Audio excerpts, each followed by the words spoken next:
All right. Well then, officially good afternoon and welcome everyone. My name is Lars Rosenkrantz, and I'm leading the business of Orca AI here in Asia. And I have the pleasure of being your host to introduce this event today. Thank you for joining us for a special event under the title, Leveraging AI and Automation for Maritime Excellence.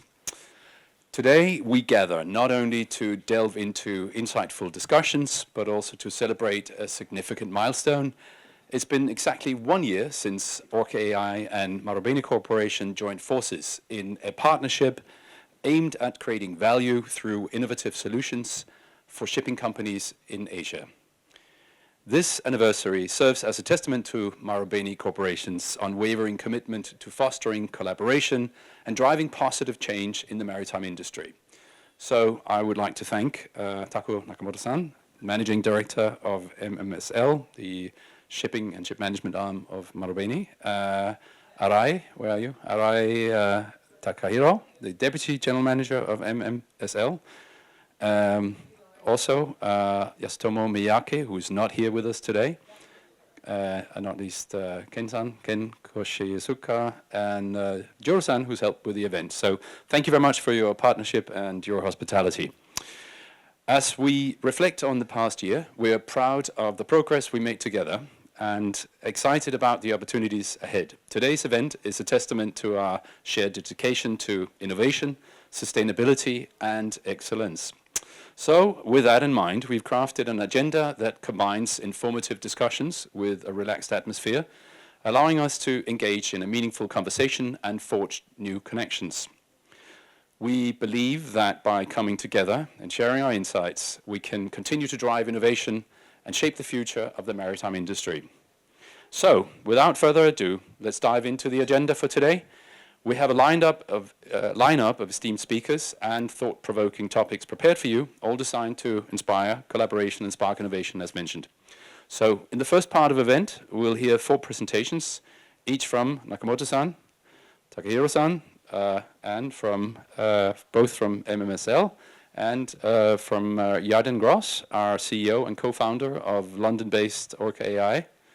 And from Gabriel Dado, who is Director of Revenue at Athens-based Deep Sea AI. And after that, we'll have a panel discussion with the presenters and special guest, Mark O'Neill, President of Columbia Ship Management here at the front row. We'll end the event with with a light dinner and drinks, and we'll also have a small gift for all of you to take away and enjoy at home. So, once again, thank you for joining us as we celebrate this special occasion and work together towards a brighter future. Enjoy the event.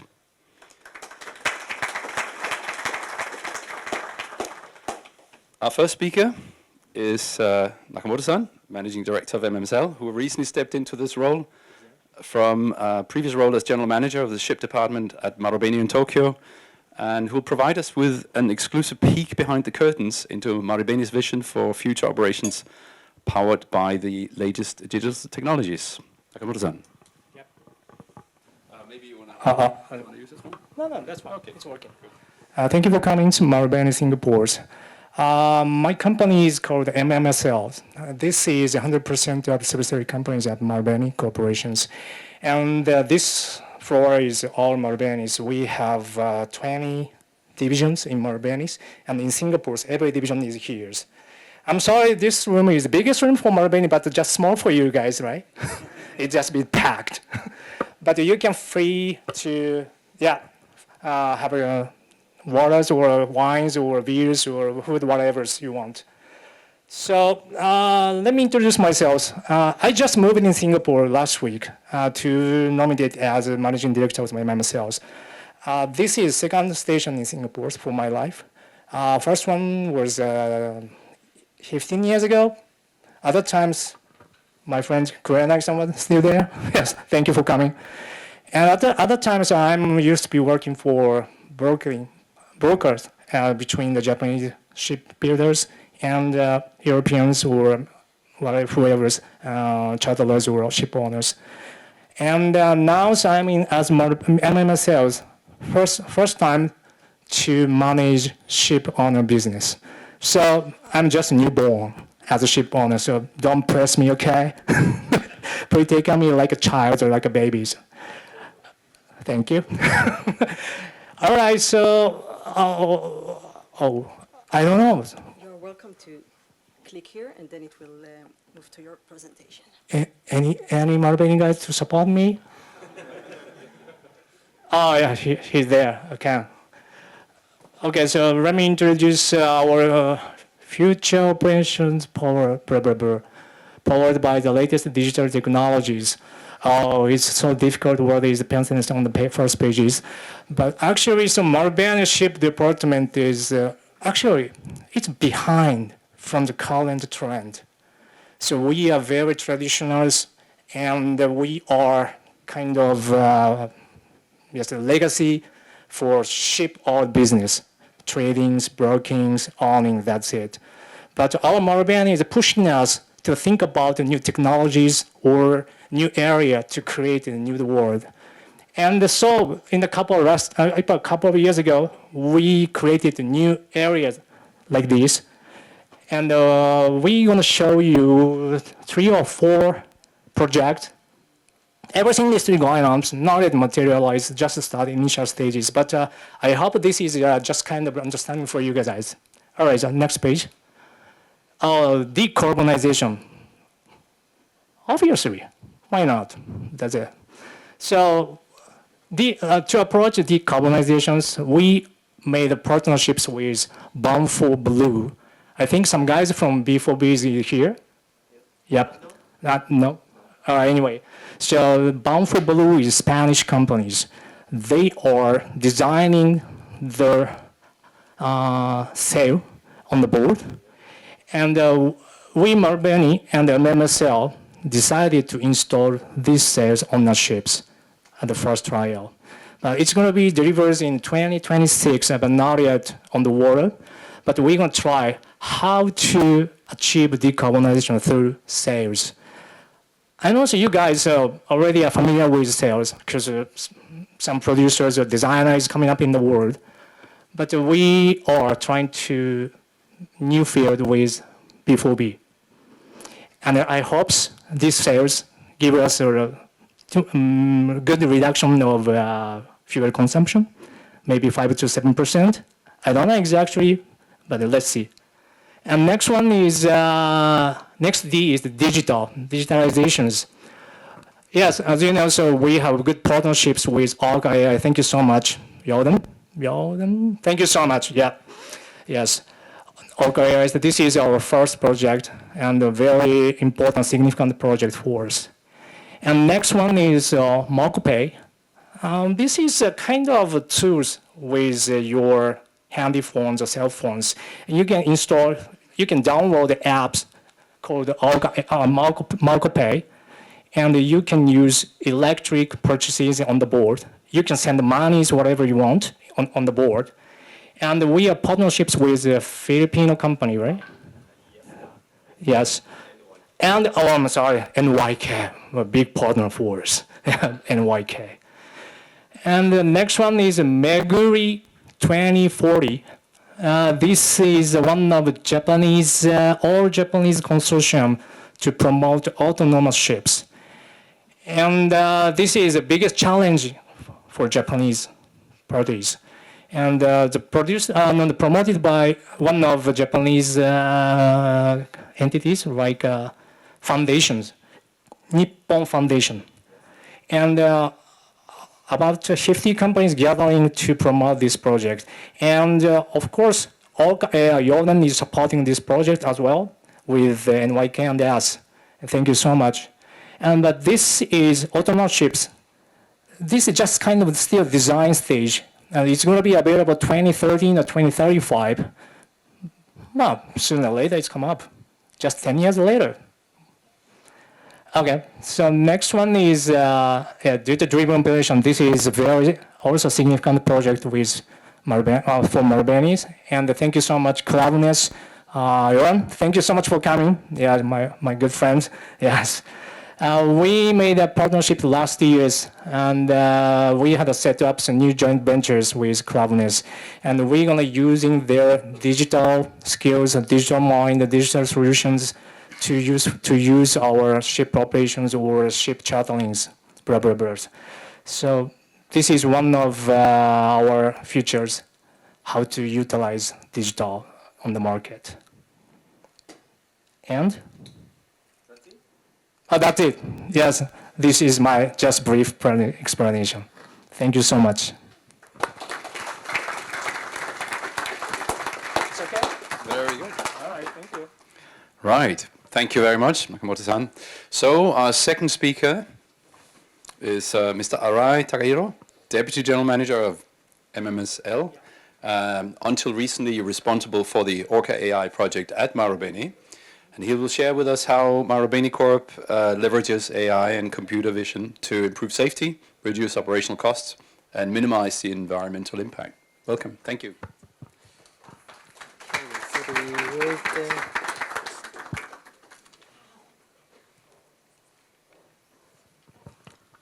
Okay, thank you very much. I'm not as good speaker as my boss, so I have a script here, I do this. Okay, good afternoon, everyone. So my name is Takahiro Arai from Marubeni Corporation. And starting from this April, I have assigned to work for MMSL, that same company as Mr. Nakamoto. That is a ship owning company and a 100% subsidiary of Marubeni.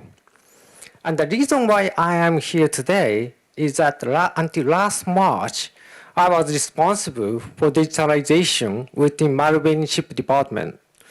And I work very closely with Orca, so this is why they invite me to speak here today. So today, I would like to share my experience with the Orca. And first of all, let me discuss why digitalization is important for Marubeni. Marubeni is one of the largest trading firm in Japan, and as a public company, high level of ship management is required in our ship owning business. And we do in-house management for our vessel, but at the same time, we also have a partnership with a ship management company called Fleet Management. I'm sure you know that is one of the biggest ship management company in the world. So we combine the strengths of both parties to achieve high level of the ship management for our vessel and to maintain our vessel in good condition. So as you may know, the requirement for ship management have become increasing over the year with recent high demand for safe management. And also we have to consider about the environment impact. To meet such demand, the workload for crew has increased, as you know. And we believe digital tools could support the crews. And now let's go to why Orca. So regarding Orca, its service provides safe navigation of vessel. As of today, Orca could not replace the watchman yet, but it can provide supporting the supporting data and the information to crew. The crew can aware the position of the other vessel through the Orca device, and it will prevent overlooking the presence of the other vessel, which I believe it will reduce the human errors. I have heard many accidents are caused by the human error, so reducing these errors, I think it's very important to achieve safe navigation of the vessels. Orca is not only the supporting tool for the crew, but it can also transfer the data to the land, which may be used for the case study, such as accident prediction or the prevention.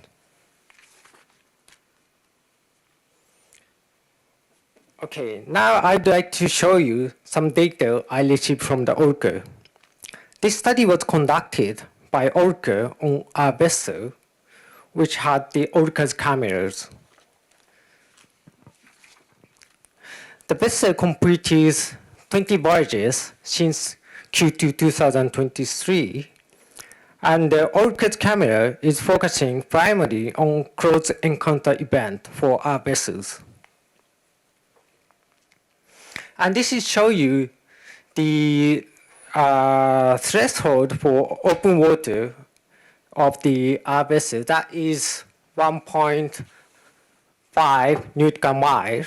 And for the congested area, that is 0.5 nautical mile. So if the other vessel come in this area, its alert comes in, and the crew can realize the vessel is there. And our vessel operate in all over the world, and the red circle area is the congested area. So our vessel mainly operate in the Far East and the East Coast America.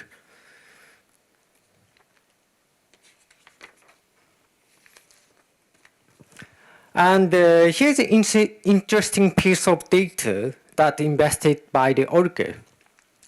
In Q3, sorry for small number, that is here. Q3 of 2023, the number of close encounter events was around 60. And in Q1 2024, that comes about 20. So the over 60% of decrease was recorded. I believe the crew, by checking the monitor, which displayed the data from the Orca's camera, took necessary action to prevent close encounter. Furthermore, this is the distance to the other vessel. So in Q3 2023, that I'm sorry for that, I couldn't read the number, but in 2024 Q1, the distance is almost double. So the vessel keep the distance from the other vessel. So this data may indicate that the safety awareness among the crew is increasing, I think.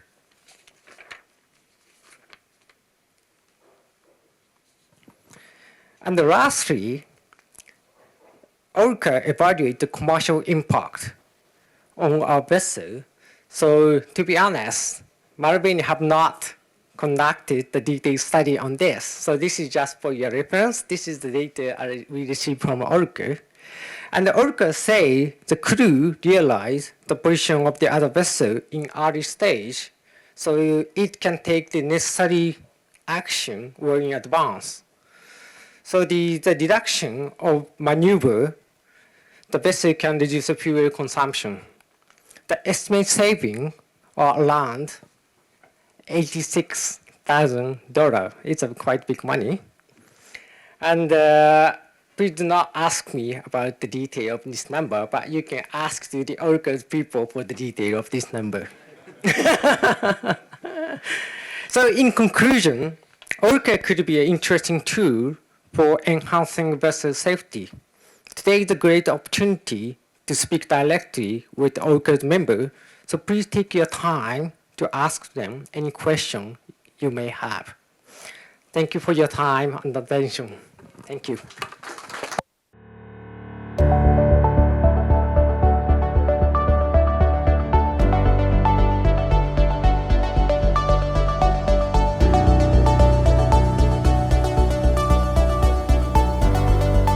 When me and my crew get on board the vessel, our responsibility is shipping the cargo and bringing the vessel to its destination safely and efficiently. I am Captain Mark Ervin Aramdela. I am in the sea service for 14 years, 1 year of it as a master. The biggest challenge in navigating the vessel is navigating through the congested waters, especially during the time of darkness. And I need to put additional crew to serve as a lookout.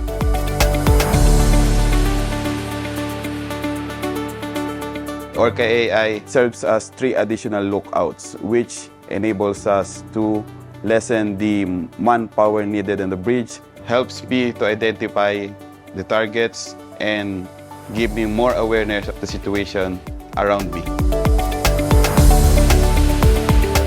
The capability which I love the most are the thermal mode. During the times of darkness, dense fog, and bad weather, the thermal cameras are very useful. For example, during our last approach in the Panama Canal at the break of dawn, Orca AI helps us understand and be aware of the situations, identifying targets which are moving and at anchor, helping us making the right decisions at the right time, avoiding the risk of collisions and any marine accidents. Orca AI provides a better understanding and awareness of the situation around us. It eliminates unnecessary maneuvers, making the voyage time more efficient, save fuel, and reduce CO2 emissions. A key point for a safer and efficient voyage.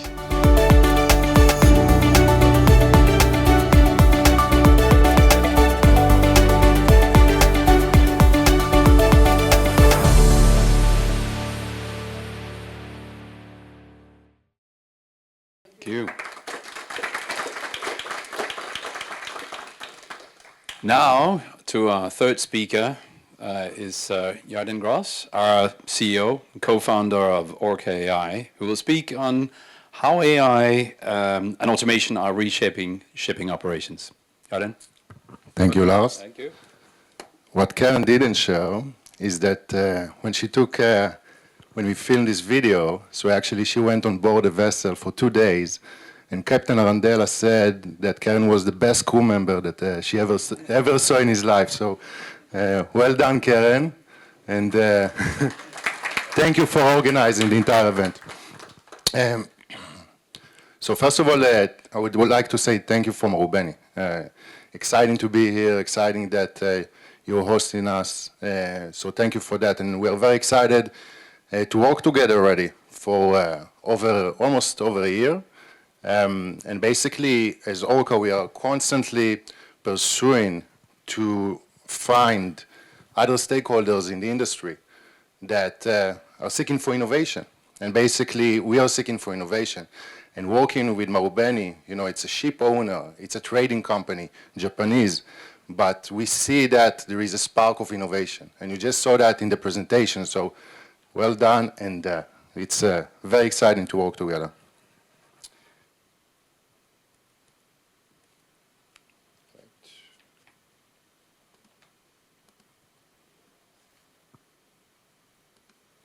Okay.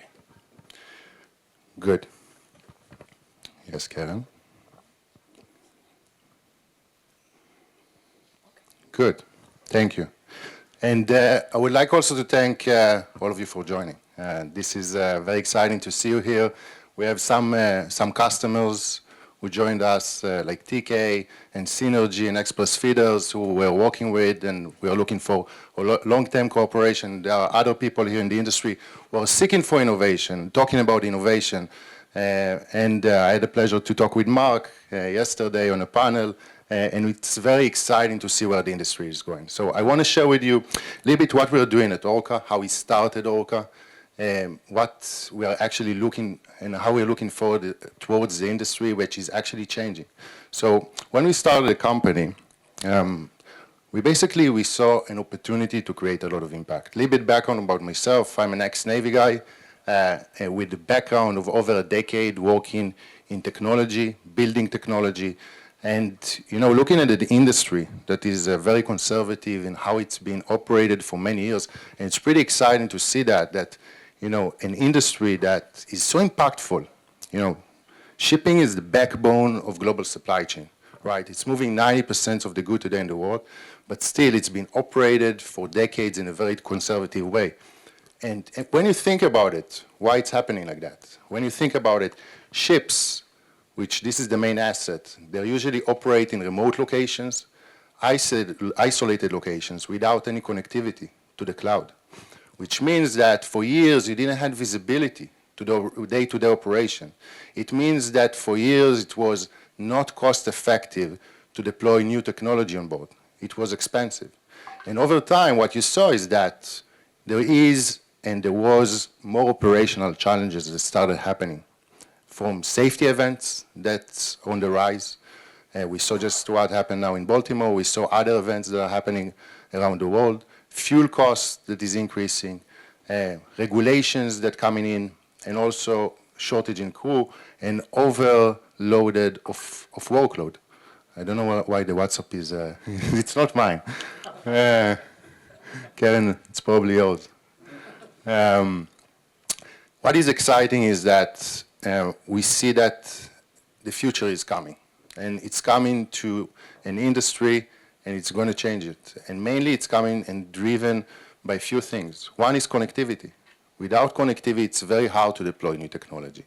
And now when ships are becoming more connected to the cloud, and it started with VSAT, now with Starlink, that many ship owners and shipping companies are deploying, it's enabling to actually deploy advanced technology on board. It's enabling to collect data from sensors on the ship and then utilize the data to create insights. Eventually, and the last point, I think, is that we see also a change in mindset. It's great to build, a strong technology, but eventually you need people to operate with the technology. You need people that will know how to adopt it. And this is the change in mindset that we see. We see it on board the vessels. We see it also inside the offices. You see that people and companies, right, they want to adopt technology, and they want to do that, not just to adopt the technology, but to adopt it in order to improve performance, in order to improve the operation, the day-to-day operation of the vessels, of the entire fleet.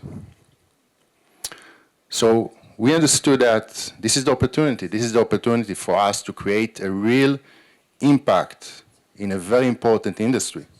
Utilizing technology, utilizing the change in mindset that you see in the crew perspective, in the office, to deploy advanced technology that will really impact the operation today.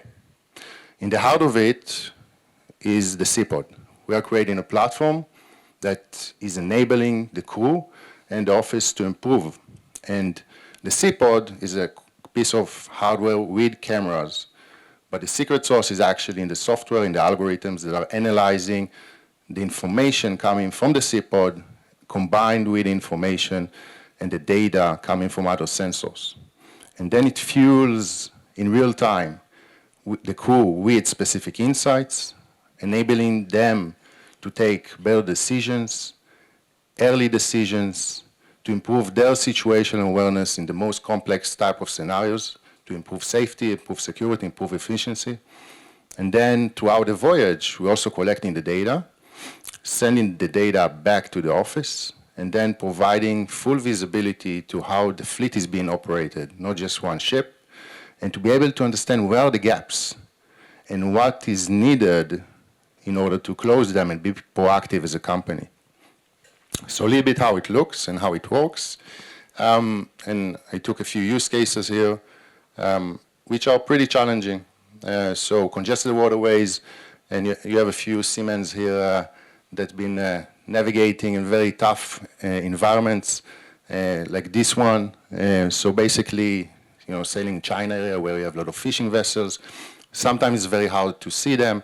And the key here is to be able to provide early warnings to the crew. It's to be able to increase their situational awareness, increasing their confidence to do their job, right? So you can see a comparison, and a little bit because of the lights, we don't see that well, but basically between a pitch black night, line of sight, this is what you would see when you're sailing around Shanghai area in the middle of the night. Orca cameras can actually increase the ability and situational awareness, providing specific alerts to provide the crew the ability to take early actions, to reduce also the unnecessary maneuvers, and to be able to navigate the vessel in a safer way. Another example, English Channel. Foggy situation, very complex scenario. You actually don't see a few of the targets in front of you. And again, here is to increase the situational awareness, increasing the confidence of the crew, so they can take better actions. They can actually not do less unnecessary maneuvers, less extreme maneuvers, like we heard Captain Arandela speaking about. And then throughout the voyage, what we do is providing this visibility. The visibility is key here. What we see is that crews on ships needs to work side by side with the operation team, with the fleet management, and to be able to see the same type of data. And we see this is eventually the driver to create a proactive company, to create a different mentality, that everyone are working for the same goals. So a part of what we do, we take the data, we crunch in the numbers, we're providing the insights. The insights are the key to drive better performance. And when there is full visibility for that between the ship and the office, this is what is actually driving the visibility. And taking that to the lower level, what are the numbers behind it? And this is what we see. We did a study in 2023 across about 200 vessels. And today Orca is deployed on getting to 500. We have an order book of 1,000, but we still got a big portion of 200 vessels. We did a study on them. We wanted to see what is actually the end game of it. When you're providing technology, when you're providing guidance, when you're training the crew, when you're training the office, when you're providing the full visibility in the report, how it's really impacting the business case. What is going to be the KPIs afterwards? And we saw a pretty impressive improvement. With safety, we saw fleets that are becoming much safer than what they were before. In terms of less close encounters, we saw reduction of extreme maneuvers, unnecessary maneuvers, which has a direct impact on fuel consumption and eventually also a direct impact on emissions. And this is why we're here. We're here to create impact by deploying and by developing a very sophisticated technology. Thank you.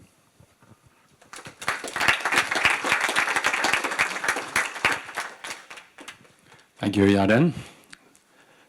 Any questions? We'll take them later anyway. There'll be a one-to-one opportunity.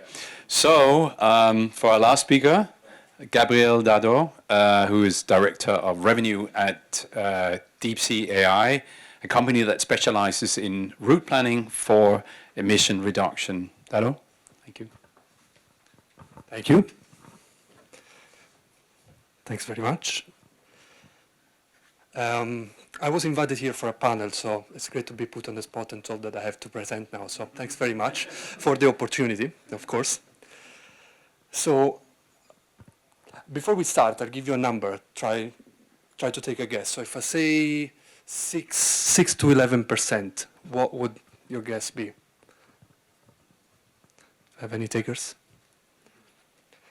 So we'll touch upon it in a second. So today I want to cover three main topics. So namely the digital twins for the route to autonomy in shipping, AI-driven optimization for voyages, and finally try to put a few numbers on it and look at the ROI. But before we dive in, I think it's important to sort of visualize and set the scene. So imagine that you are a master mariner, you're on board, you've been on board for 10, 15, maybe 20 years, so you know your vessel inside out. So you know exactly certain speed, what consumption you can do, you know exactly how to optimize and how you make your lake on time. What you maybe are not too sure of is what's the fouling state of the vessel. And if you have a headwind of, say, 25 knots, but a current from 220, you don't know exactly what the status of the hull is. So should you reduce the speed? Should you increase? Do you have to make your ATA? The reality is that you don't know. You can take an educated guess, perhaps. You know your vessel 90%, but it's a final 10%, which is just a mystery. And you don't really know because you're a human. And what we really need to do is try to bring a superhuman senses to make that extra 10% achievable. And that's where artificial intelligence comes into the equation. So basically, at Deep Sea, very briefly, what we do.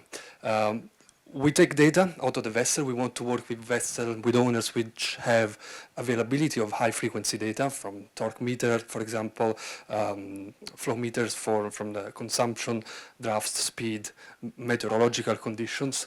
We take all that data and we funnel into our cloud, and we do two things basically. We model the vessels very accurately so that we have digital twins. And then with those digital twins, we are able to say, under any specific condition, how will the vessel behave, and therefore, from getting from A to B, what's the path of least resistance. And that usually results in an average of 10% gaining in efficiency, which is that number that I spoke about before. So 6 to 11% is generally the number that we see in terms of real use case, live cases of what we can achieve across our fleet. So the way it works is really gathering all this information, feeding into the AI model, and reaping the benefits in terms of fuel savings, in terms of CO2 emissions reductions, and in terms of financial savings for your bottom line. So if we look at digital twins, what you see here, it's a power requirement curve for a vessel. It's a very simple curve to understand because it's 3D.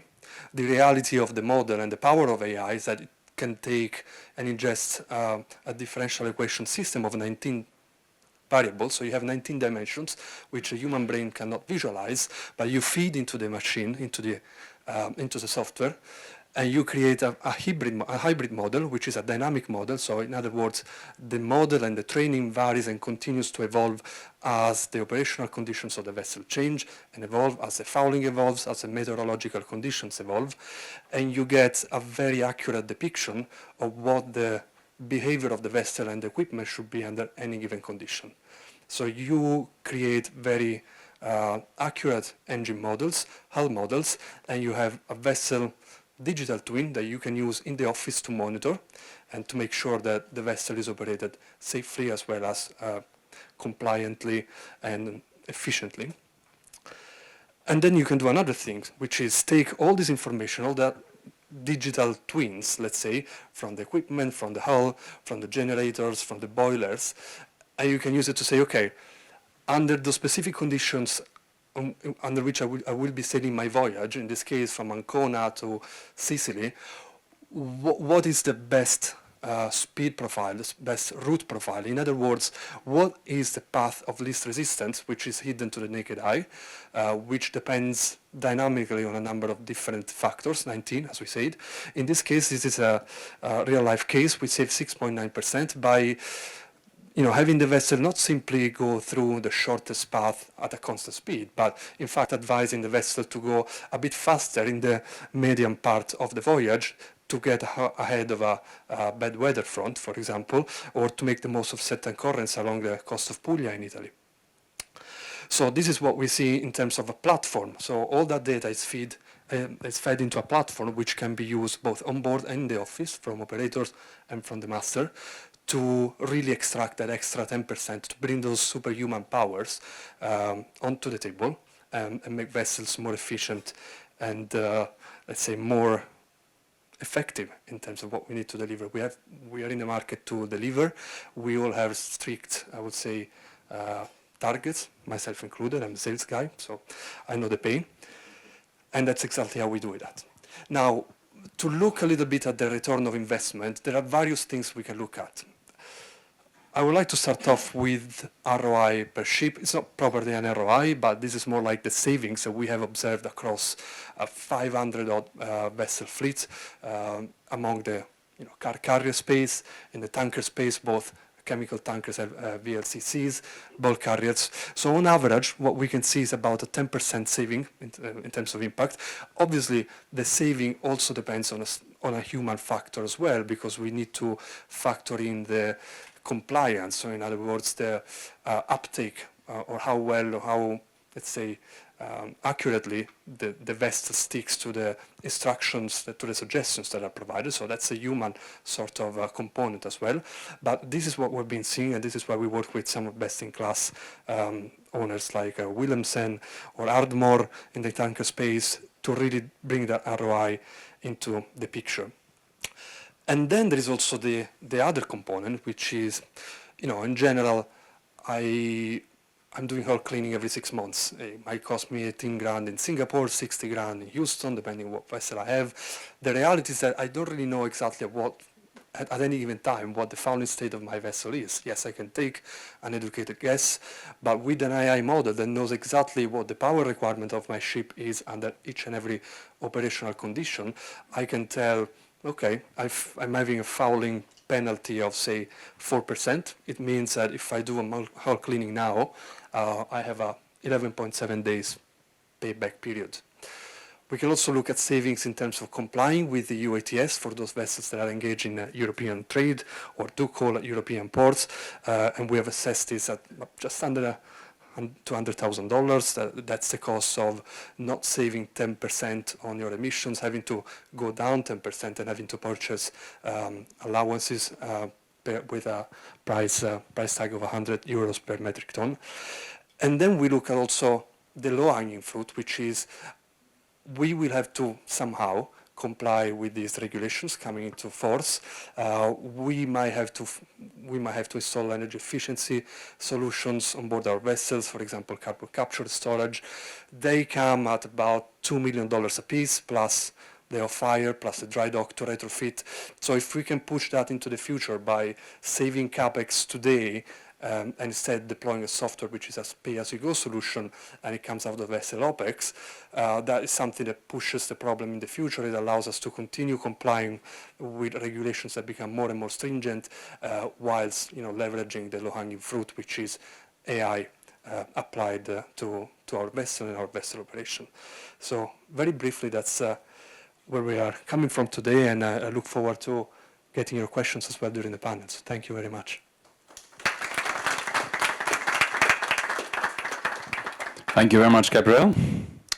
And thanks for the great and interesting presentations, everyone. So now to the panel discussion. First, let me introduce my old but not old friend, John Løken. John is from Norway. He's an experienced and seasoned business builder with a rich history in the maritime industry. A wide range of skills in operations management, international shipping, energy transition, sustainability, and strategic planning. We've even been sort of colleagues for a short while. John has been based here in Singapore since 2012, building a number of companies, advised and mentored others, and led companies through change. So welcome, John, and welcome to our panelists again, Nakamoto-san, Mark O'Neill, please, Yarden, and Gabriel. You're on again. Thank you very much. Welcome to the panel. A few questions that we have here, and then we will see what exciting questions we can get from the room as well at the end of it. Now, we'll start a little bit with Mark here. You didn't get a chance to pitch earlier, so let's hear a little bit about what you do. Very offended. Yeah, that's it. No, first of all, massively impressed with Orca, and it's a great product. A little bit about the Columbia Group. We are an integrated maritime, leisure, energy, renewables, logistics services platform. We have approximately 450 vessels under management, all across all vessel types, from the cruise ships, the super yachts, to the tankers, primarily tankers, MPPs, bulkers, etc. We also have a technologies vertical where we partner with a company called OneLink, and OneLink Solutions has a number of various software services on it, including Engine Link, which is AI-driven preventative maintenance, which allows you to look at your engine on board your vessel what needs to be replaced before it breaks down. You get a full internal view of the engine with all of the sensors, etc. Allows you to avoid downtime completely and save huge costs from that downtime. It allows you to disassemble the engine, repair the engine, all through virtual reality. And enables sure advice to come. We have Fuel Link, which allows you to optimize through artificial intelligence again, optimize your bunkering, not just from conventional fuels, but also alternative fuels. We have the same for lube oils, Lube Link. We have our OneLearn e-learning platform, which again allows for personalized training, all from the same platform, all with the same feel, and all with the same training. And I think that's one of the points I'm going to make, despite being a great fan of what I've just seen.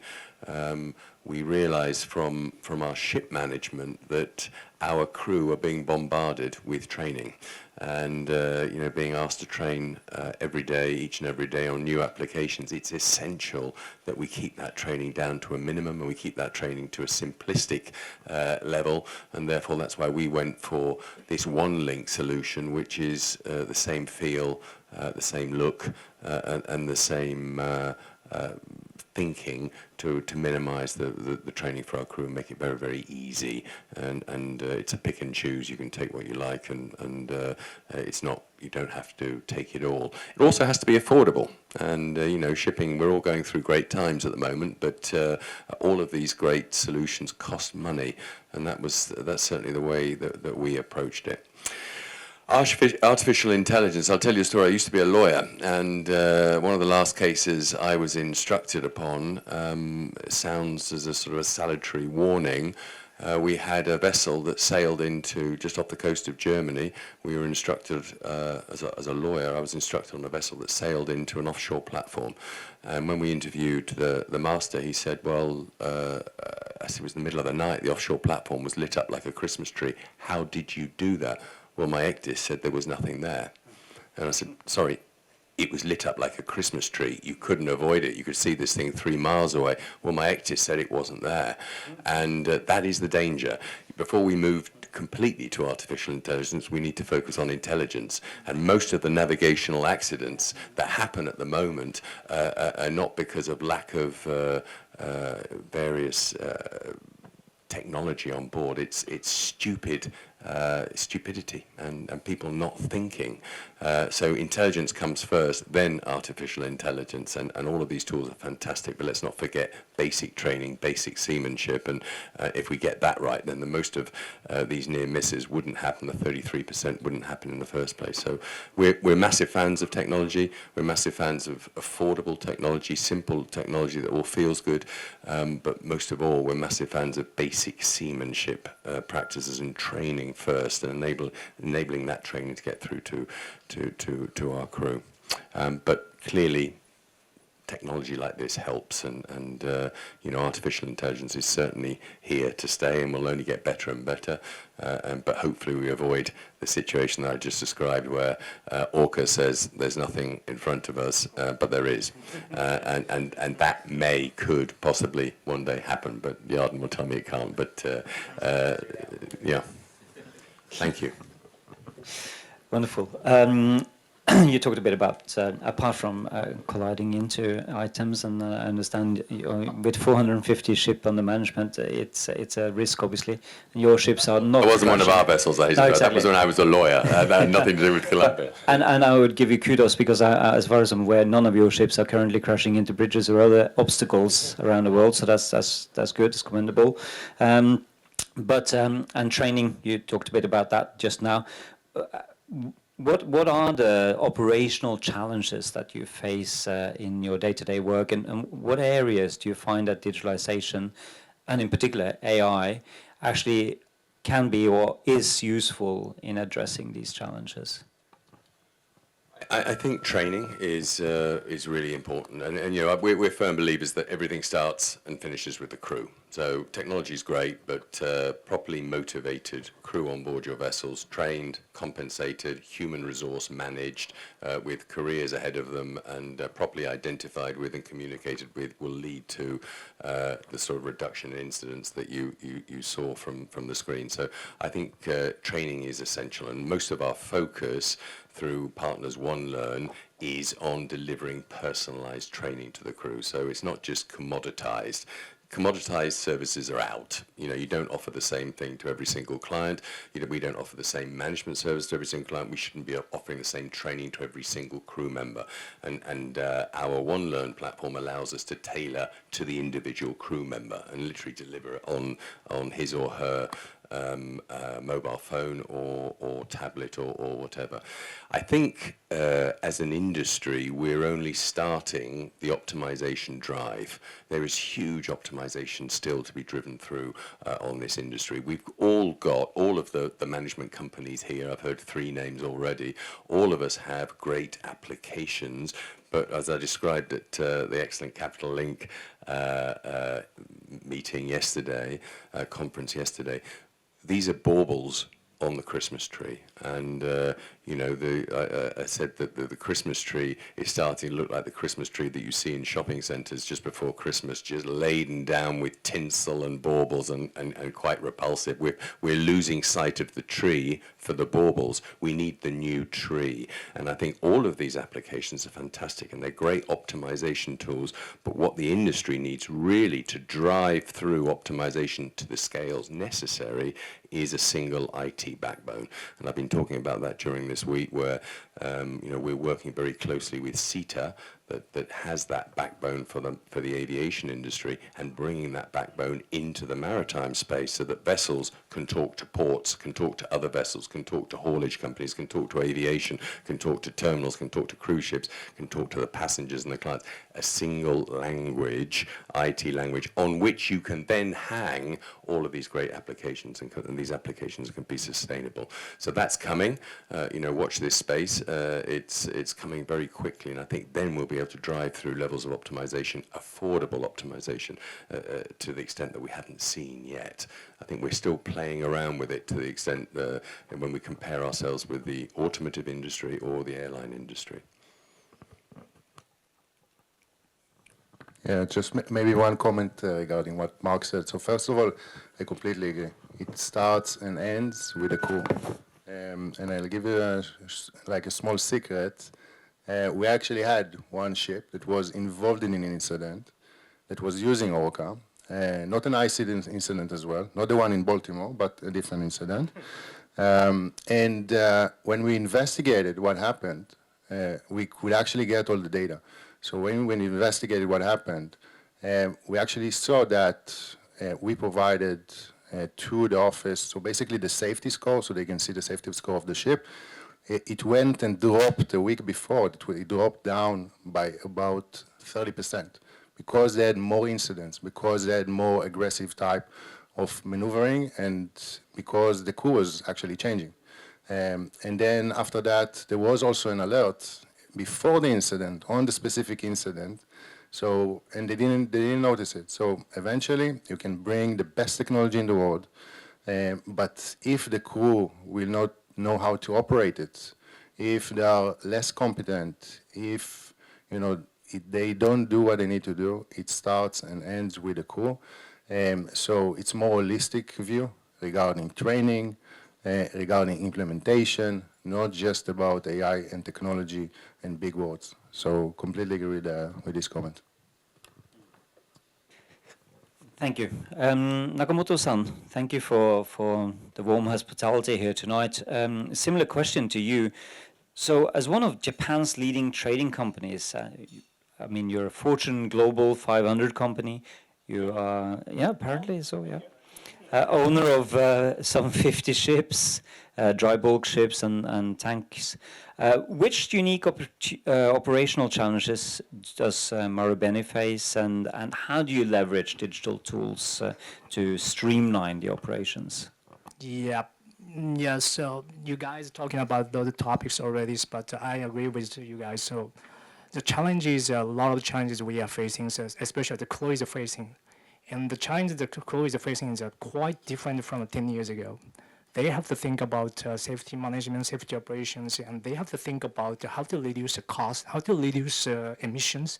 So many things they have to think about it. And more challenge is how to upgrade or how to highlight the quality of life on the board's crew. That is one of the think about it to look for the futures.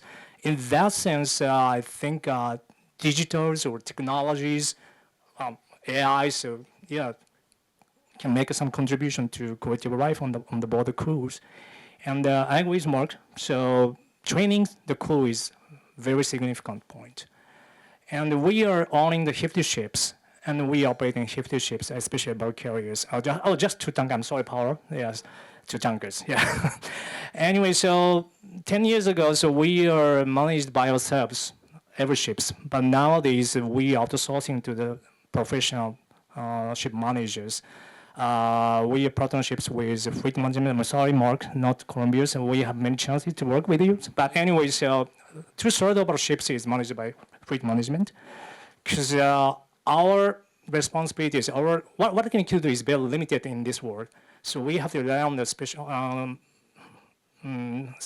management companies, or they can use digitals or utilize everything in the world. So that is one of solutions and for the futures. That is our Marubeni stance on the way to survive in the world. Very interesting. Now we'd like to hear a bit from the vendor side and your perspective. Next question is going to go to Jordan and Gabrielle. Now, your companies are helping crew and operators to change old habits and rethinking the operations of shipping. So, Jordan, how do you Orca AI handle change and getting conservative users, both on shore and on the ship, to sort of utilize your technology to the full potential? Engagement and awareness. So a part of working with customers and bringing new type of technology, you need to provide awareness to the gaps. And I'll give you a small example. We saw in the data with a lot of customers how they're taking maneuvers in specific situations, let's say open water, and what time they're taking those maneuvers. And we saw on average, take a specific customer, let's call it X, we saw that on average they're taking 20 minutes before they needed to, right? Before there is a situation of violation of the SMS, okay? So they're getting into a close encounter. So 20 minutes before, they're actually taking a maneuver. What we saw in the data as well, that if they will do that even more before, so if they're going to do it, let's say 40 minutes before, they will actually save quite a lot on fuel. But no one knew that. Not the office, not the seafarers, not the crew. And basically, this is just awareness. It's awareness on a gap that if you're creating this awareness, so then you are able to change behavior, because eventually they want to drive to better performance. But if they don't know, so they don't know. So this is something that it's very important for us. And the second part, the engagement side, is that we need to make sure not just to build the technology, but to walk through with the customer and engage with him in terms of training, onboarding, not in a way that it's going to be too intrusive, because they have limited number of time, and this is true, so we're very sensitive for that, but to make sure that the crew knows how to use it, the office knows how to use it, they go to the proper training. We're also collecting data on how they're using it, so we know who is adopting, who is not, and where they need extra attention, and to take them as quickly as possible to the place where they adopted, they know how to utilize it. And once we see that, then we can take a little bit step back and then let them use it. Yep. Can I just add to that? Just the terminology that we use here, I think, needs to change as well, because when we look at our technologies, we found that to change behavior is the wrong terminology. It should be to enhance performance, because we're not saying that we should be using Orca AI or any other of the technologies to replace your basic navigational skills, but to enhance it. Give you another story. I treated myself at the end of last year to a Ducati motorbike, and it was a fantastic motorbike. And I said, look, I've had a hard year, and I'm going to have all the extra mod cons. And this motorbike had cruise control, but it also had adaptive cruise control on a motorbike. So I thought, fantastic, I want to ride this motorbike from Germany back to the UK and run it in. And I was going down the Autobahn at Mach 10, and I just slung on my adaptive cruise control. And this was like a roller coaster, because it was taking me right, full speed, right to the back of a car, and then slowing down, then full speed right over. And I thought, you know, I'm going to kill myself if I don't actually just use this to enhance my riding, rather than just use it as a replacement of my riding skills. I thought I could actually relax, just put cruise control and look at some emails. Now, I wasn't looking at emails when I was on a bike, but it literally I actually thought, you know, that would enable me to do a lot of things on the bike that I wouldn't, but no, it's an enhancement. And I think, you know, I think Orca and I think a lot of these tools are fantastic, but they've got to enhance the job that seafarers do, not change or replace. And that's a really, you know, we had a town hall meeting today in Singapore, and I said, you know, we've got to keep thinking about what we're doing. We've got to keep thinking and then use these tools to enhance that thinking. And that way we'll achieve a quantum leap forward and not actually put more risks in our way that weren't there before. Just to echo these comments, I think software should work for the users and not the other way around. So that's something that we should always keep in mind when adopting this type of technologies. It usually has to be a transformational change when it comes to approach. You have to want to do things differently to change the status quo, but it has to be a viable solution. It has to be a software working for the people rather than people having to learn and work for the software. Yeah, exactly. Yeah, I totally agree. And I love the change of vocabulary here and phrases. Definitely enhancements. So let's talk about enhancements using deep sea AI as well, Gabrielle. So when you see and when you implement deep sea technologies on the ships and in the offices, how do you sort of experience that, and how do you work with the companies in order to make sure that it does enhance their performance?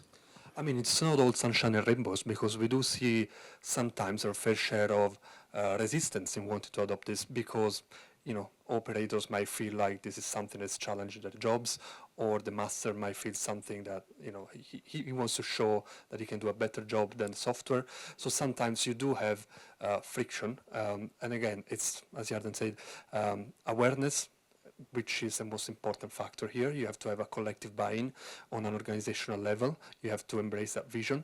And then obviously in the you know, nitty-gritty way of doing things, there is a specific transition team that is dedicated. There is people that liaise with the master day in and day out through WhatsApp, through the phone, whichever way makes it simpler. So there is a training. So all that things are in place. But I think there has to be the compass guiding the people that are adopting this, which is the software is here to stay. The software is here to make our jobs better, to enhance the company performance, to enhance the safety of the vessel, the performance from both monetary performance as well as environmental performance of the vessel. So it's a journey, and we need to have, you know, all hands on deck to man the sails to go towards that that goal. And so that's the fundamental thing, because I can sell something as a salesperson. I'll sell a solution to somebody, and I'm happy because I've hit my targets for the year. But in the end of the day, if that house of cards comes down crashing because I've not done the groundwork and there's not people don't embrace that change, it's a lose-lose situation. Thank you. Yeah. Quickly on this, comment on this technologies to enhance, really, Yarden. So, like we learned earlier, 6 to 11, deep sea operates in the decarbonization space. Orca, you were created in the safety domain, but we also saw that you also kind of expanding into decarbonization, and you mentioned how it can reduce emissions. Can you explain how, in a just a brief couple of sentences? Very briefly, the concept is like driving a car, right? So I can be a driver, aggressive driver, pressing the brake, pushing the gas, doing a lot of changes, and someone else would be different. And me as a driver, my behavior, as I'm using the car, this is how much, the impact that I have on fuel consumption. So very similar on ships, right? So ships, actually, it's more extreme because you have bigger engines, you have the drag that comes from the water, so more extreme maneuvers, late maneuvers, actually consuming a lot of fuel, also impacting the emissions. And I think not a lot of companies are looking at that. I think a lot of companies are looking more on the strategic level, voyage optimization, taking weather information, and then try to optimize. So we're looking at it from a different perspective. And it's coming from the data. We looked at the data, and we saw similar ships doing similar operation in similar time of the year, similar weather conditions, but they have pretty big difference in fuel consumption. Why? Because there is a different behavior, different understanding on when to take a maneuver, and this different mentality also in the company itself. And going back to the previous question, what is changing or enhancing performance, like Mark said, not changing behavior, it's creating the awareness. Once you can create the awareness, so the crew and the ship knows how they're operating compared to other vessels within the fleet. Where are they benchmarked, right? So not blaming them and say, you're down there, but who are the best, what they do in order to be the best, and how to compare it to other fleets as well, anonymously. Yeah. So this is how you're creating But performance. some sort of gamification almost in trying to behave well.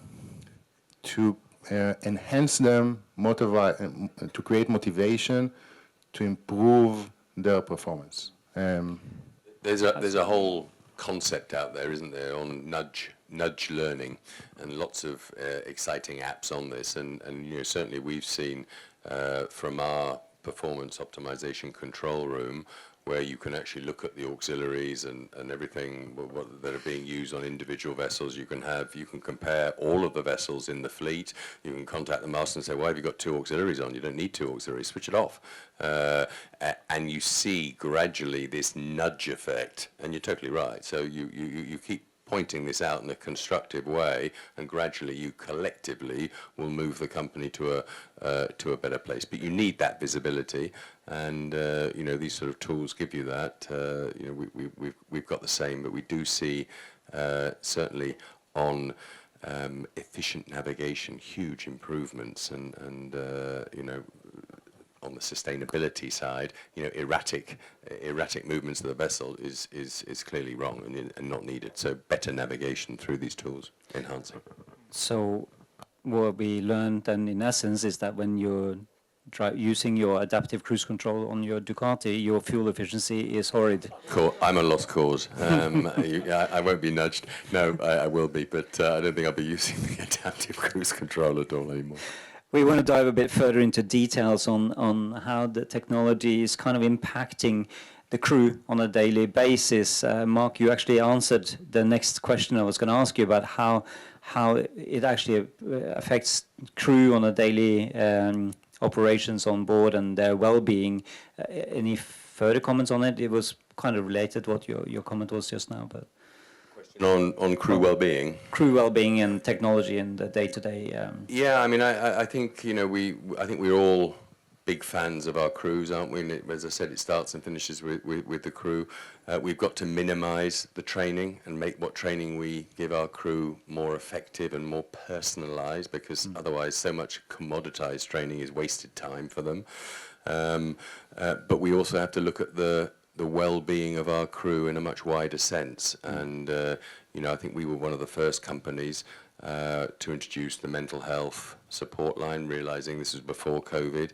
We've now moved to medical support. We've now moved to well-being, so the whole nutrition, fitness, mental, medical, etc., but also the parochial care ashore, and the human resource management, and whatever tools that can help us with that, we use. We have a company called One Care that helps us with this, but I think there's huge opportunity to optimize that side of things as well, so that we get our crew to the same levels that we get our people ashore. proper human resource management, career management, appraisal system, mentoring, etc., which we're miles away from, as an industry, and we need to get there. So there's huge opportunity in driving optimization through there as well. But that's wonderful, actually. And it's very refreshing to talk about something apart from decarbonization, to be honest, because it is important to keep in mind these technological advancements as well for the crew, because it is getting harder and harder to even recruit crew as well. So it is a topic this week, I know, in many conferences. On the presentations from Jarden and Gabrielle earlier, we saw a bit of on ROI. And Nakamoto-san, how do you measure return on investments when you implement tools like Orca or DeepSea or other vendors? Well, not so easy questions. As companies, we have to seek for quite numbers of profits and quite numbers. And as Marubeni's, we have very certain level target. If we invest some monies in the devices or install some equipment on the board. But sometimes those costs not be small. Sometimes it's quite big. In that sense, if we make up some sharing scheme with the cost, it's going to be okay for the owners and the operators or shippers as well. But not only seek for the ROI, so we have to seek for the new world to utilize the digitals or AI technologies or whatever. So we have to change the world firstly. Then so we have to seek for some good numbers, but it takes time, So in that sense, including our top management, so we have to be patient for seeking money. I'm sorry, this is not good answer for you, but not so easy how to figure out which number is best for us. But we have to invest something, so we have to take actions first. I think so. Is it okay? Yeah, why not? Absolutely. You have to take action first. Well, also, of course, it's sometimes it is a speculation as to what you're going to save, and then reality might show you even more savings when you look at how it enhances things. Yeah. I just say as well, we've got to get away from the return being a monetary return. A lot of what we do, safety issues can't always be monetized. A lot of what we do with our crew, for the benefit of our crew, can't always be monetized, at least in the short to medium term. If we look after our crew and go down this well-being route, then we will not have a problem recruiting crew in the future, and we'll grow as a business, and we will reduce the incidents because they'll be properly motivated. If we invest in tools like Orca, again, we're doing the right thing, despite the fact it may impact negatively on our bottom line. But sometimes that's necessary, and I think all of us have come through COVID, where we realise our people are our most important assets, and actually, if it takes a hit on the bottom line, it takes a hit on the bottom line.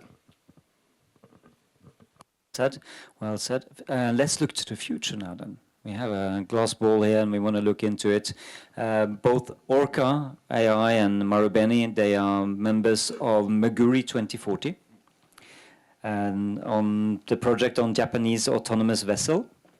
So Nakamoto-san, can you elaborate a bit further from what you showed in our presentation earlier on Marubeni's part in the project?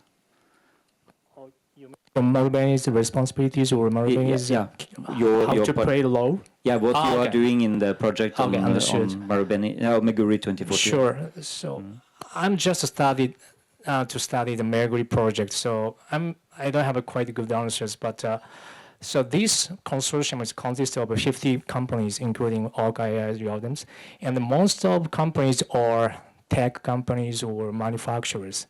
So we, Marubeni, is the only trading house joined that project.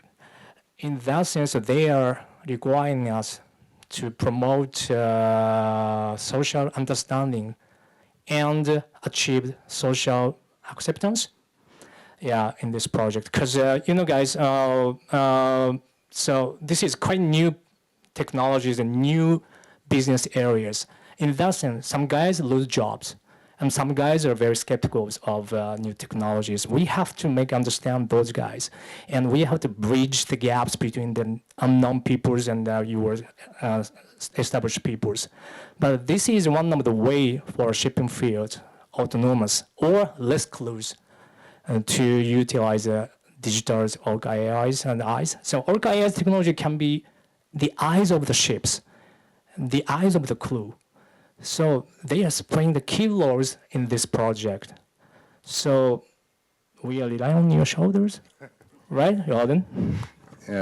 Yeah, actually, it's a very exciting project. I think, and we've been involved in a few projects in the past. I think when you're looking worldwide towards autonomy of navigation, so Japan, I think, is the leader. And I mean, in a country-wise, right? So there is a real budget coming from Japan, Nippon Foundation, to basically build this type of capabilities for the future. Why? Because they see themselves as a shipping state, a shipping country. They have elderly that are operating the ships today, especially ferries between the islands to the mainland. And when they look at the new generation, they don't want to work on ships anymore. So they say, oh, where are we going to get the crew from? So they understand that there's going to be different types of applications. For them, they see full autonomy mainly for the coastal water. They don't see, and personally, I don't see also ocean-going vessels, sailing without people. So for me, it's not autonomous ship. It's more about automation, enhancement, to reduce the workload and let the crew to operate the vessel in a way that it's in the more challenging places, right? So if you, let's say, open water, it's pretty simple. You can take it into an autonomous mode. It can optimize better the route. It can take the maneuvers easier. And then you reduce the workload of the crew so they can actually take control when it's more challenging. Let's say, stormy weather, entering a port. So this is how we see the use cases. But again, in Japan is more an R&D project towards a better future in this sense that is going to be more sustainable for them as a country. This is why it's involved, social impact in these terms. And part of it is it's also practical. This is why we like it. It's not just about talking. It's about actually showing on the water the impact. So we did the first demonstration in 2022, which was the first commercial voyage of an unmanned vessel from one port in Japan to another. By the way, we shipped everything during COVID. It was a funny story. It was before one of the closures on our country. We took the hardware, we drove to the airport, we put it on a DHL airplane. Shovalu is laughing behind. He was in charge and actually did it. And we sent everything, and remotely we integrated everything to the ship with the help of NYK. NYK is leading this project. And we did a demonstration, and demonstration was amazing. Actually, a commercial voyage feeder that was sailing for 40 hours did more than 100 maneuvers to avoid collision. Why? Because other vessels didn't know that the vessel is actually operating unmanned. So it wasn't in a lab environment. So this is why it was so exciting. Still, contained, very specific voyage for demonstration purposes. But since then, we are working side by side with some of the leading companies in Japan to make this future coming true, at least the technology available. And then you can actually allocate different use cases. Ocean-going vessels, different use case from coastal vessels, from ferries. But it's super exciting to see that's happening. Japan is a very conservative country, as you know, guys. So especially for government side and the local authorities, they are so conservative. They rely on the current jobs, current rights, and the current work field. So Orca AI tech or Megri 2040 breaks everything, gonna break everything. That is one of so hardness for those guys. So Marubeni, we have to educate those guys how the tech and digital AI is great solutions for the shipping field. Even including, of course, every parties, charterers or operators, shippers, and insurance companies, Miyazaki-san, right? So you can get some benefits from those projects. So are you joining this project? Oh, yeah, thank you. Yes. Insurance companies like that. So that is good futures for Japan project.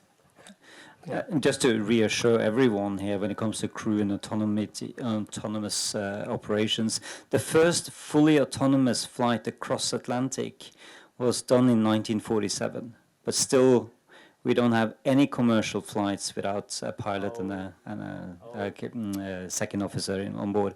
So the future is quite safe for seafarers, even with autonomy. I think if I may add, Japan might be conservative, but it's also ambitious from this point of view. Very ambitious, I would say. We're also working on this project through our parent company, Naptescom, and again, passing on those speed suggestions that currently are inputted manually directly through the vessel control system to the engine, so translating the speed instruction into power output and RPM instructions. So again, conservativeness is there to stay, but it also speaks of a mindset of innovators, which I think you've been always on the front. Excellent. Let's hear if we have any questions from in the room here. I mean, the sun is setting beautifully out there, so I'm sure we all want to go and see the end of that in a few minutes and enjoy some wine and food. But in the meantime, let's take a question or two. Yes, sir.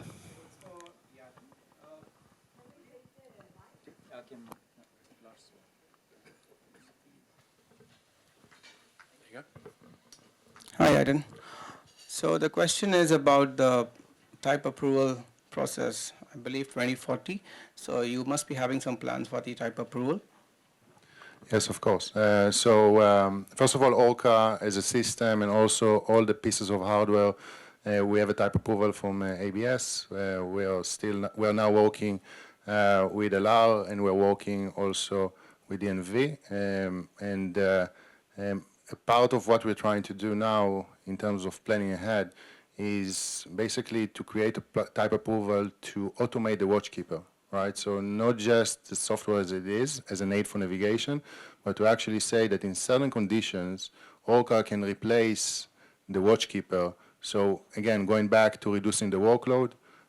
So in certain conditions, you'll be able to do that. And it's an ongoing process that we are constantly working with those with those classification societies. And also Classic NK, which are sitting here, also a part of the Meguri 2040, and we also have a discussion regarding that as well.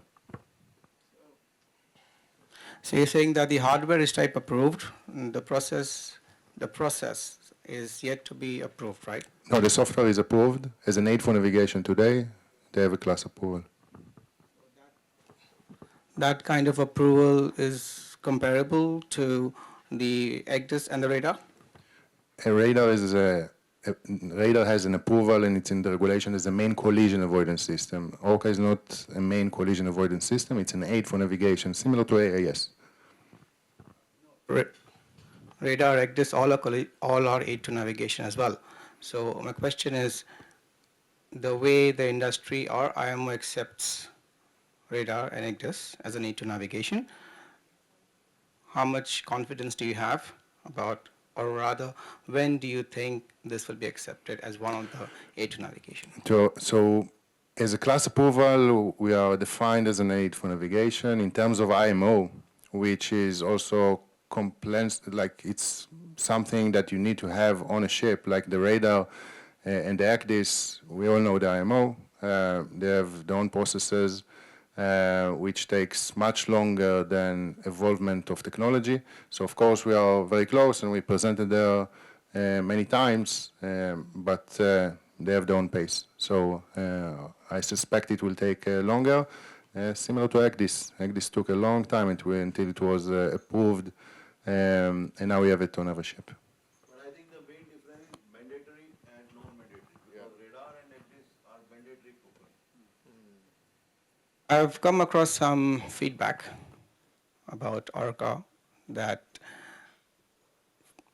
there are some kind of, I would say, noise on the screen, like the vlogs floating around. Like, do you have any thing where it can filter this noise and specifically pick up what is really required for the seafarer, the traffic-based?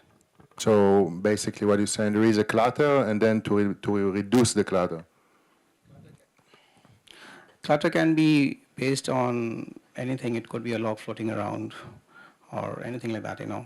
Let's see, which really, so does it really identify the difference between a log and a traffic and tell that, okay, you don't need to look into this.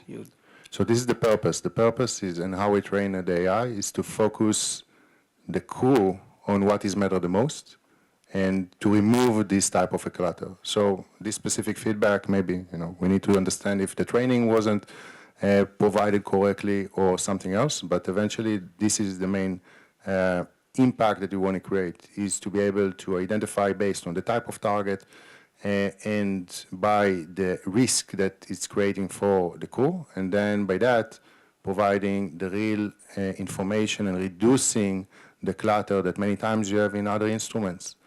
So the use cases in congested waters, for example, to be able to provide these early warnings so they will be focused on what matters the most.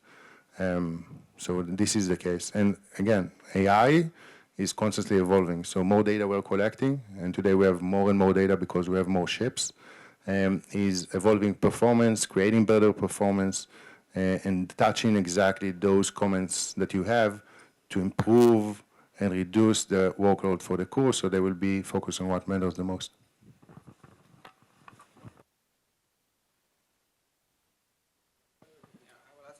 Yeah, maybe we can take this offline because I see a couple of other questions. Sorry, I know we can engage in this probably for a long time. Yeah, can you just introduce yourself if you don't mind? Thank you. Yeah, Abner Carvalho from Anglo-Asian Ship Management. So just a comment, I would like to echo what Mark said. So AI and all these automation, all these enhancements are here to stay, and I think it will only get better. But, being a ship manager, just thinking about the crew on board, so you have the same complement on board, and we are introducing so many different new systems on board. And it's actually a challenge for the crew to manage all the mandatory and non-mandatory systems on board. So just as an example, when the master and the second officer are filling up noon reports, they are doing it on so many different softwares now. And to please the charterer, the sub-charterer, the owner, and then to fill it on, some automated systems for monitoring emissions and all that. So it'll be good when we develop all these systems so they talk to each other so that the crew's workload is reduced. And for example, Orca, if it can integrate with the radar screen or something like that, so you have one source of information, while navigating the ship or something. So I'm sure in future that's where we're headed to. But I fully agree, and we would take Orca at the drop of a hat, subject to price and subject to doing a bit more. If Orca could be integrated with our one link or provide its own, and that's because you can't keep training the crew. They're under pressure enough, and we'll actually increase the number of crew on the bridge necessary just to monitor all of these applications. It'll be complete confusion. So that's the challenge. Bundling and bundling of services is key for us all, isn't it? And bundling of these technologies and making it easy to train is the challenge. I completely agree. I think integration, when what we see in evolution of an industry that all of a sudden is being bombarded with new type of technologies, that there is a certain point, right, a tipping point that we need to start see integration between systems.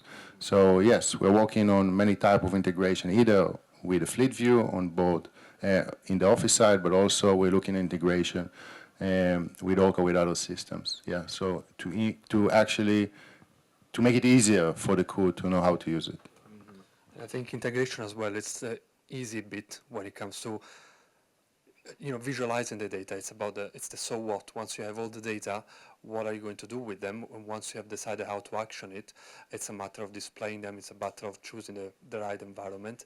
And once you have done so, then it's fairly straightforward to channel all the data through to the interface required. Yeah, again to Yaran. I'm Ranade from Eastern Pacific.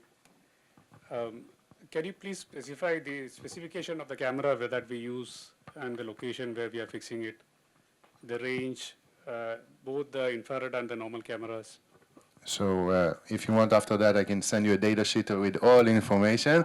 But in a high level, two type of cameras, thermal cameras, RGB cameras, best manufacturers. Thermal camera, we use FLIR. It's US based. They're also manufacturing for defense industry. It's based on long wave infrared, which actually works on heat signature versus light. And then we're also using RGB cameras, which is very similar to the cameras that you know, but in very high quality, industrial level. The thing is to make sure that it's not only about the performance, but it's also to have resistance, right? You want to install it on a ship and you want it to let it sail for a long time.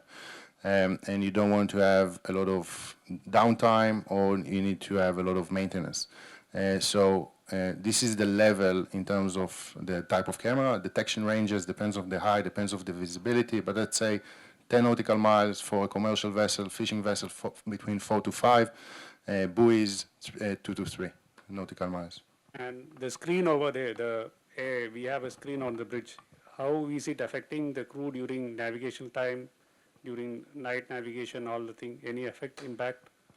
So this can be, and by the way, here we're flexible with different customers and their requirements. Can be a tablet with a Wi-Fi, can be 24-inch touch display, 15-inch, depends on the bridge arrangement. There is also a screen to the master cabin if the customer wants, so it really depends. And what we are emphasizing is that it's very important to have it next to the other navigational sensors and equipment, next to the radar, so the crew don't need to go from one place to another in the bridge.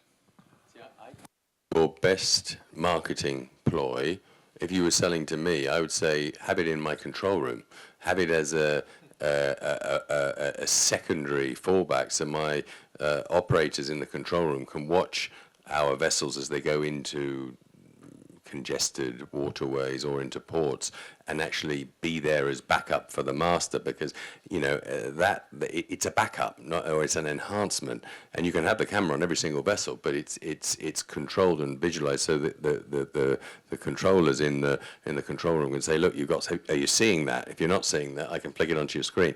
That's the way I would do it. I just resist putting yet another screen and yet more training onto a bridge, but I'm yes.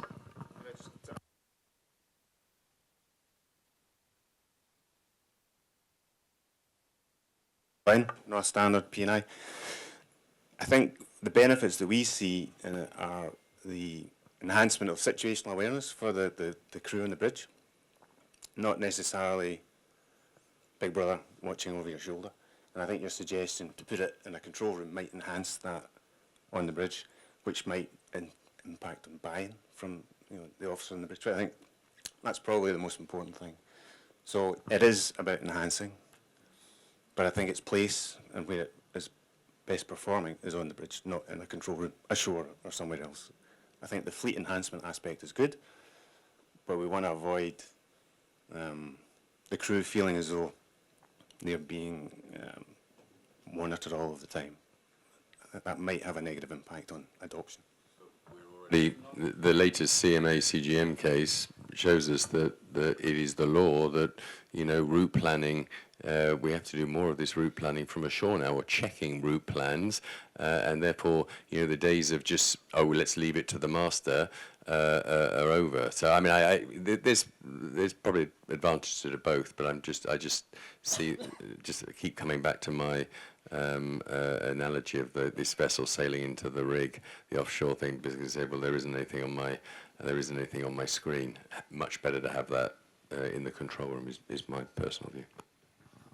By the way, this discussion we see it many times between different customers in different regions. There are certain customers or certain ship owners, fleet managers, they want to give all, everything to the crew on board. They don't want to interfere in anything. And there are others who are seeing, and there is a trend that you see more and more of the information going to the office and more of the decision making on the strategic level, by the way, not on the tactical level. On the tactical level, it's going to be always for the ship, but on the strategic level, what type of routes, how do you do that, certain procedures going back to the office.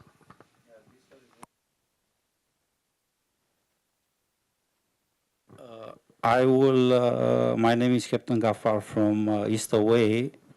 We have installed on some our vessels Orca AI. I think first the system should be understand from the office staff and office superintendents what is this equipment, what is doing, and how can help the, let's say, the crew on board. It's nothing to put a pressure on the crew. There are no big brother eyes. This equipment is used only for the navigation purely. And I will say that from my side, the important thing, it was very our superintendents to understand how this equipment is using and how you can analyze the close quarter situations, whatever is happening on board of the vessel. This is all which, let's say, the good thing which we are doing for the moment. Any accidents where the crew relied on Orca? I mean, just out of interest, because I'd be interested from an ex-lawyer point of view, coming back to the question earlier, if the crew ignore to an extent, greater or small, their radar and their ECDIS and look solely at this Orca screen and then run into something they thought was a log but was a vessel, how does that play out? I mean, you'll tell me there hasn't been, thank goodness. There was. I think the technology is fantastic, and I'd be interested to see how that plays out. No, there was one incident, as mentioned earlier, but they didn't actually, there was an alert, everything worked properly, but they didn't look at it. And going back to your comment, also the office. So this specific vessel, the safety score went down pretty severely a week before. There was also a crew change, so they were acting a little bit more aggressive on, how they were navigating the ship. There was an incident eventually, but so the technology worked, but the adoption didn't work well. It was a new customer, so and by the way, they decided because of that to roll out on more vessels. So it did the other effect. But we had also situations of disputes. So, for example, there were ship owners, they had disputes with the Port Authority on a heating fender, and then they looked up on the Orca screen and the Orca recording, because we're recording everything, so they actually saw that it was damaged before. So it helped also with certain disputes. Hello, Rupesh is here from MTM Ship Management. I would like to add two more points here. It is not, while considering leverage AI and others automation, I think everybody, or more or less everybody, agree that the crew competency, slowly, it is not enhancing, it is decreasing day by day, which my feeling is there. I am sure that those who are sitting in this conference, they are agree with my view, that slowly crew competency, in fact, the pride of a seaman, like I was a chief engineer or I am a master of the vessel, that pride which before it was there, that pride slowly it is coming down. That is the first point. And the second point, that the focus towards the ship operations, like it is not a normal operation, it is a little bit more attentive operation, attention is required. But at the same time, we are providing data, mobile, and all other items, where our ship staff focus towards the ship operation is reducing, and their other attention towards the family and all other business and other things are increasing. So the competency and the self-pride is reducing, and their focus is also reducing towards the operation, and we are putting this leverage, AI and all other things. While putting this, we have to consider these 2 points also, which is the very silent point, but just I would like to share this, which I have seen as a sailing, and when we are going on board for the inspection, we are literally visualizing these 2 points. Focus is reducing and the self-pride. Like if I have one problem, I will simply tell to the office that this is not working, please advise. But before it was, I have seen that if there is something is not working, we are taking a pride that before informing to the office, let's resolve from our end. But that prideness is coming down. So that. I agree with you. And first comment we hear from many companies we are talking with is that they have a problem that a lot of the crew wants to go to shore. They don't want to stay on ships. And many of them, by the way, are installing Starlink to improve the crew welfare, to enable them to, talk with their families, watch Netflix. But the crew is a very important point, and time is changing. Yeah, people in younger generation don't want to be on ships anymore. I would like to listen from the Niels. Sorry, Rupesh, if I may, because it is a huge topic that you started on here, and we can start a whole new session on this. And It is not a new, means it is a huge topic, Yeah. I understand, but when we are implementing all these new innovations, we have to consider these two factors. And I would like to that our seniors, Mr. Neil, view about that, because he has seen the crew training and the changing the word and motivating. What is the perception about these two? I think we can take it afterwards, but I agree with you. I don't think there's anyone that disagrees with you, and that's why I think it's important to emphasise that these sort of tools enhance, not increase that process further. Thank you very much. Thank you for good questions. Thanks the whole audience for great engagement and for keeping us very much on the toes up here. Very much like to thank the panel, Mark, Gabrielle, Nakamoto-san, and Yarden for being so open and sharing really in detail here. So thank you very much for a good discussion. And let me thank the moderator on behalf of all of us. Thank you so much, and the audience. Without, again, further ado, we're off to some refreshments afterwards. And after that, when you leave, don't forget your swag. Thank you so much.